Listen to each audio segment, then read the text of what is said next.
questions, board members? Yeah, I got a quick question. I think I've already asked you this question before, but everything is completely enclosed, the roof's on, everything.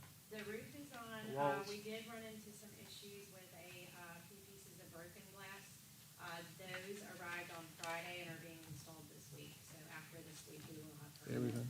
Perfect. Thank you. We're working site works, obviously in progress. Got the bus leak canopy that was new from the last meeting. We're heavy into interiors now, so we've got a lot of paint going on, a lot of interior lighting, working on getting our lines tested for plumbing, getting our HVAC lines insulated and tested out. So we're looking good. We are pressing into January with the schedule, as I told you, Ms. Hughes. But I will do everything I can to pull that back into December if we can. Thank you so much, All right, Carolyn. thank you. Thank you. Thank you. Mr. Saunders? Finance.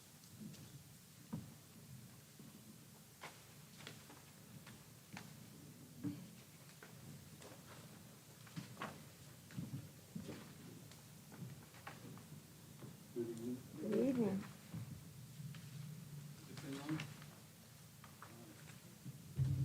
What's up? Okay.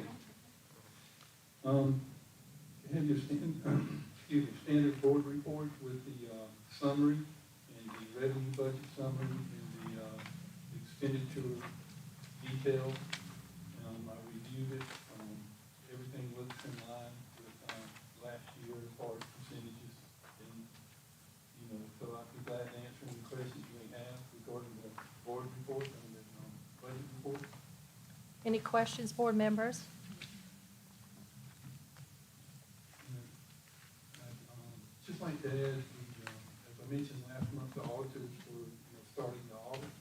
They've been in the office this week to start the field work, and proud to announce that they finished it in 2 days. Wow. The field work, so we're really happy about that.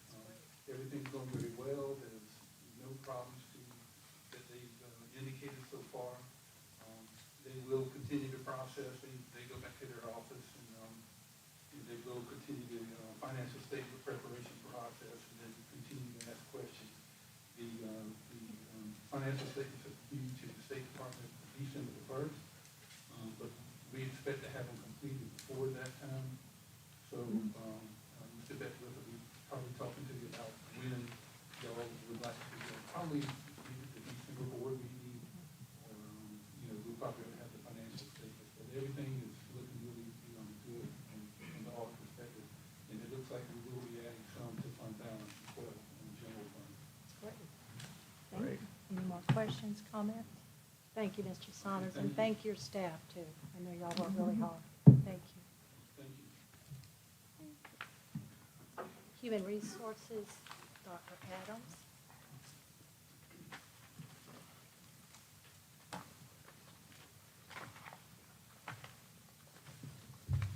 Good evening, board members. Good evening. Okay, so before you have board policy BBA, board powers and duties. This policy was adopted in 1993, revised in 2000, and our South Carolina School Board of Association has added new sections, which are in yellow. So for board powers and duties, we have appraisal and approval, which states the board is responsible for evaluating the effectiveness of its policies and the implementation of its policies. And the board will appraise the superintendent's recommendations and act on each proposal in the district's best interest. And the board will hold the superintendent accountable for furnishing complete information necessary for the board's evaluation. The next section that was added was educational planning and evaluation. The board is responsible for establishing educational goals, which will guide both the board and the staff in working together toward the continued improvement of the educational program of the district. And the educational program will be evaluated regularly as measured through the goals and objectives set forth by the board. And the board is responsible for requiring and acquiring reliable information to make informed decisions. On page 2, visits to schools. Board members will visit schools with the full knowledge of and coordination with staff, including the superintendent and the building level administrator. Visits to schools or classrooms will occur only after making arrangements through the building level administration of each school.